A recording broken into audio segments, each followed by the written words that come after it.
Okay, so I'm going to make an attempt here to share my story. Because when I was first diagnosed with breast cancer, and especially when I found out that it was stage 4 breast cancer, I desperately wanted to find survivors. I needed to know that there was some hope.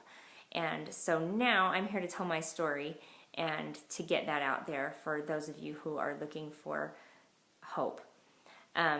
First, a little bit about me. I grew up in rural Missouri out on a lake, and very rural. We were very poor, and I was just a country girl. We fished and swam.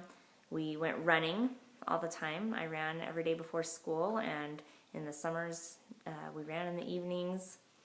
My dad got us into running. We were members of the Church of Jesus Christ of Latter-day Saints, which means that we were Mormons, and I still am a Mormon. And that played a big role in my life and my beliefs. I've always had a belief in God and a belief in Christ, and we always went to church. That played a huge role in us moving to Utah when I was about 16. My older sisters were going to Brigham Young University, and we moved out to Utah to be closer to them. When I graduated high school, I went to college at Weber State University on a track scholarship. I did track and cross country there. And after 3 years, I decided to take a break and serve a full-time mission for my church. I went to Australia. My dad had died, passed away about a year before I went on my mission.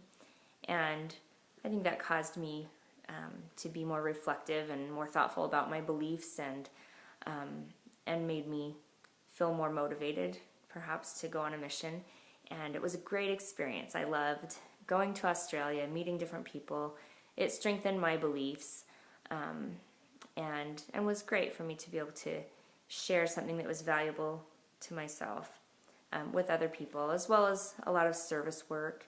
And then when I returned home, I went to the University of Utah, and also on a track scholarship. I finished up my track and cross-country eligibility, and I met a Brigham Young University boy named Denise Neish. He was 2 years younger than me.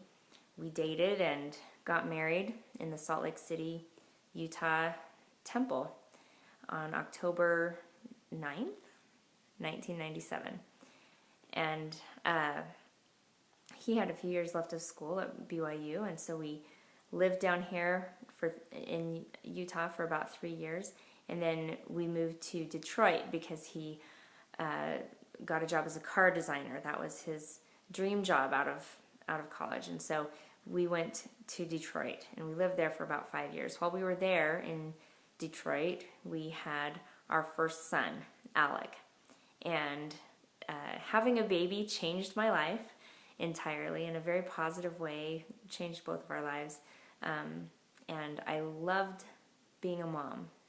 That's the thing that I love the most about my life, is being married to Brandon and being parents with him, being parents of wonderful children.